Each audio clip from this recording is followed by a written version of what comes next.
La parola di vita di maggio 2024 è tratta dalla prima lettera di San Giovanni al capitolo 4, versetto 8, là dove dice: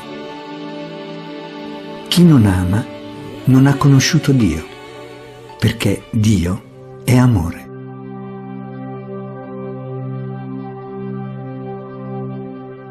La prima lettera di Giovanni si rivolge ai cristiani di una comunità dell'Asia Minore per incoraggiarli a ripristinare la comunione tra loro, poiché sono divisi da dottrine diverse.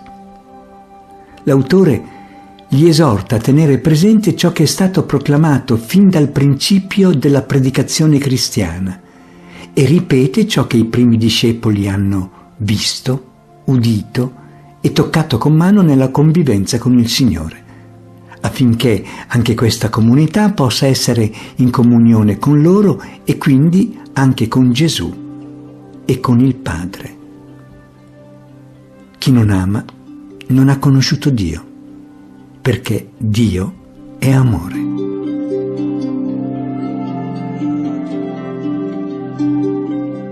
Per ricordare l'essenza della rivelazione ricevuta, l'autore sottolinea che in Gesù Dio ci ha amato per primo, assumendo fino in fondo l'esistenza umana con tutti i suoi limiti e le sue debolezze.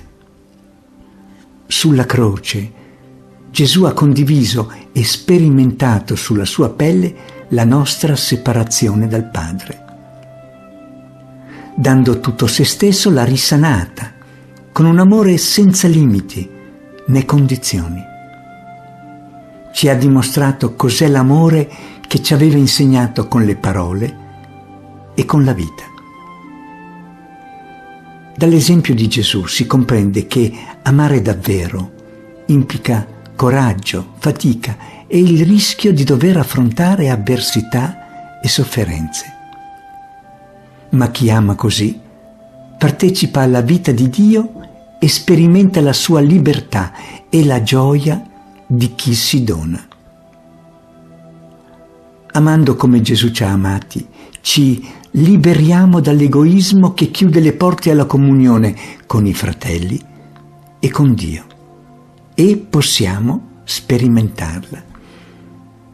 Ma chi non ama non ha conosciuto Dio, perché Dio è amore.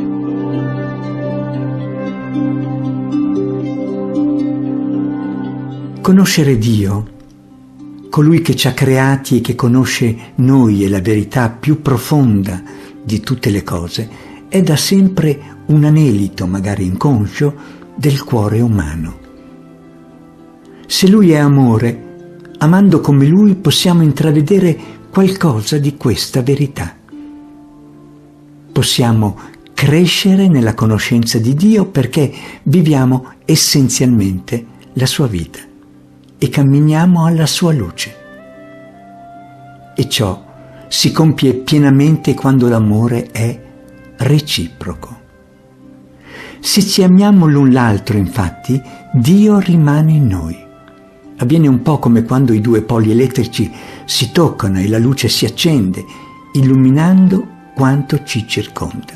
Ma chi non ama non ha conosciuto Dio, perché Dio è amore.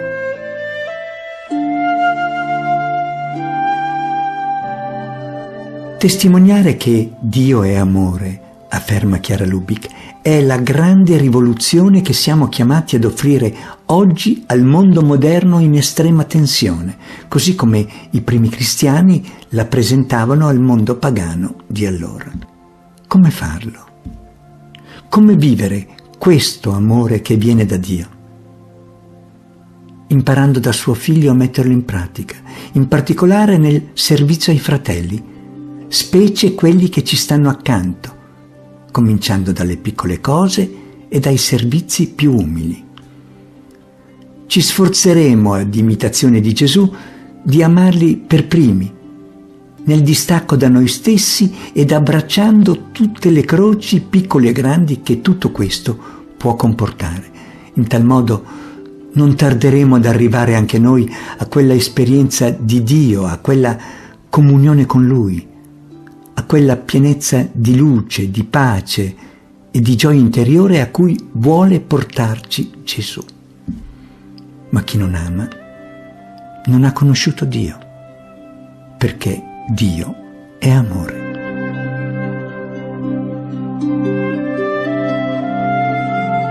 Santa Scorese, una giovane di cui è in corso la causa di beatificazione, visitava spesso una residenza per anziani, un ambiente cattolico. Un giorno con l'amica Roberta incontra Aldo, un uomo alto, molto colto, ricco. Aldo guarda le due giovani con sguardo cupo. «Ma perché venite qui? Che volete da noi? Lasciateci morire in pace». Santa Scorese non si perde d'animo e gli dice: «Siamo qui per lei, per vivere qualche ora insieme, conoscerci, diventare amici». Ritornano altre volte e Roberta racconta: quell'uomo era particolarmente chiuso, molto abbattuto, non credeva in Dio. Santa è stata l'unica che è riuscita a entrare nel suo cuore con tanta delicatezza, ascoltandolo per ore. Pregava per lui e una volta gli ha regalato un rosario che lui ha accettato. Santa viene poi a sapere che Aldo è morto nominandola. Il dolore per la sua morte è attenuato dal fatto che è morto serenamente, tenendo fra le mani il rosario che un giorno gli aveva regalato. Ma chi non ama non ha conosciuto Dio, perché Dio è amore.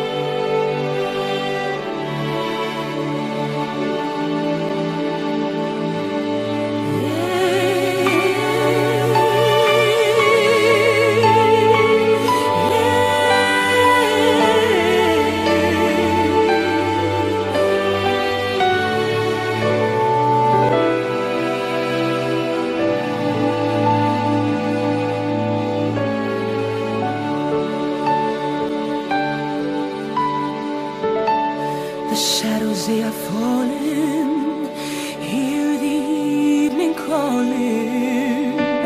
The mountains they call out to me.